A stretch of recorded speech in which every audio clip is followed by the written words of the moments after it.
Whistle.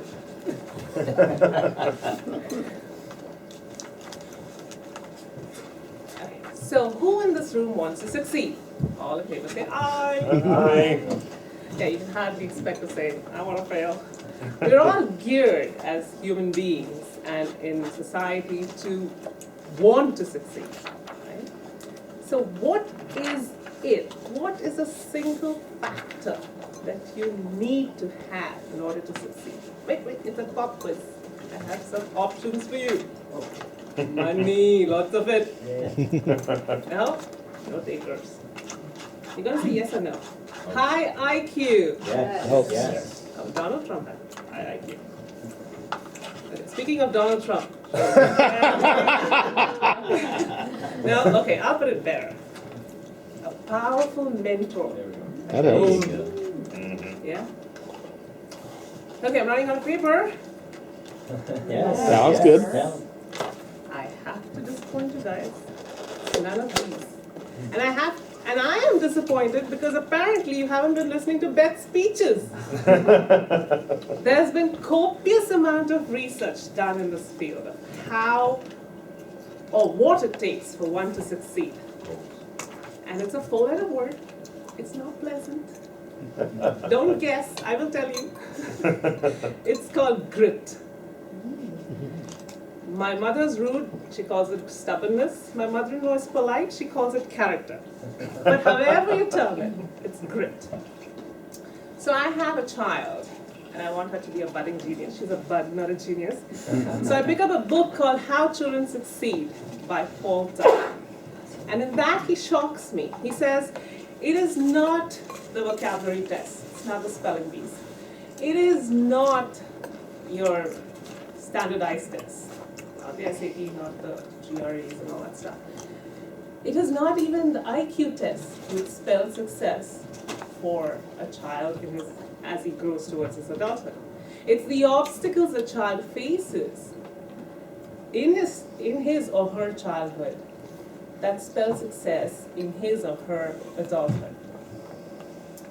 And it's not really the obstacles. If it was that easy, I would just throw obstacles at her. But it's the traits that you develop, right? It's the traits that you develop facing these obstacles. So, great, let me give you an example. Abraham Lincoln, great American example. He failed and failed. You read his autobiography, you'll cry. He failed at everything. He had a miserable wife too. But he became the president. Okay, let's say he was the only person that could be elected as the president, and so he became the president. So I'll give you another example. This, if you've listened to my previous speeches, I've beaten it to death, but it's my father. So he lost his father when he was 7 years old. He had 4 younger siblings, 1 older sibling, and a mother who suffered from epilepsy. So great, in times of high stress, what was my grandmother doing? Having a seizure. No help. No help from that department. So the kids actually bonded together, looked after each other, looked after the house, the harvest, and they learned how to manage the estate. So great, right? So they became all great professionals. But what's so special about my father? Someone made fun of them when he was in his early 20s, saying that, what's a big deal? You guys have your mother's estate, a lot of money. You're just spoiled kids. He said, I'll show you. And he left that day with 30 rupees in his pocket, 1 month's salary, to Bombay. It's a new city, new language. He was supposed to look up an acquaintance he didn't find. And the next 5 to 6 years, he scraped through. He took up any and every job, put himself through law school. He was on a coffee diet for months, no money. But today he's 77. And he can relive those 77 years and have the same lifestyle and not work for a single day. He also said not a single penny goes to you kids. So, okay, maybe that was pride, but he showed us over and over again in his life. You know, he wanted to learn Sanskrit, to read the ancient scriptures.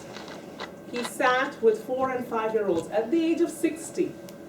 And 4 and 5-year-olds learned the script, learned the grammar, and in about 7 years, he got his bachelor's and subsequently his master's.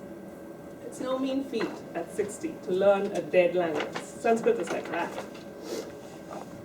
So, great. I gave you a great example. So what's the magic formula? Right? Everybody wants a magic formula. Once again, people, you haven't been listening to Beth's speeches. She's given you the steps to succeed, right? The never-ending circles. But the research that's done in this field shows that there is truly no magic formula. Okay? In 1990s, Erickson, a prominent researcher in this field, produced a seminal paper called "The Role of Deliberate Effort in the Acquisition of Expert Performance." In that, he says there's no difference between a normal adult, and an expert performer, a talented person. There's no genetically inherited talents. The difference is the expert performer has actually put in a lifelong period of effort in order to achieve that level of performance. Okay? So let's see. Beethoven was a brilliant pianist, right? He didn't play cricket, he only played the piano. Right? All his life he just played the piano. Tiger Woods didn't play cricket either. He just played the piano. He just played golf. Right? Yeah, later on he lost it, but he had it for a time. So let's look at it. Experts are considered talented. Right? Now, talented people have lifelong effort in their talent, for all their years into it. What is it that takes them to do this over and over again? It's grit. It's your tenacity. Right? So Beth has those little never-ending cycles, right? It gives you the steps. You learn, you get someone to critique you, you improve, you do that over and over again. Then you mentor, you learn again, right? This goes on. So what is it that you need to do to follow that? You need to be tenacious. And it's not very difficult. All I'm asking today is for you to look into yourself and reawaken that grit. You had it when you were 1 year old, when you learned how to stand up and walk. You fell down, you got up over and over again, right? So all you have to do is look into yourself, awaken that grit, and then try and try again. Whatever your goal, small or big, just try again, and you will be an expert, a success in your field. Thank you. All right. I got it. Thank you, Sunitha, with that wonderful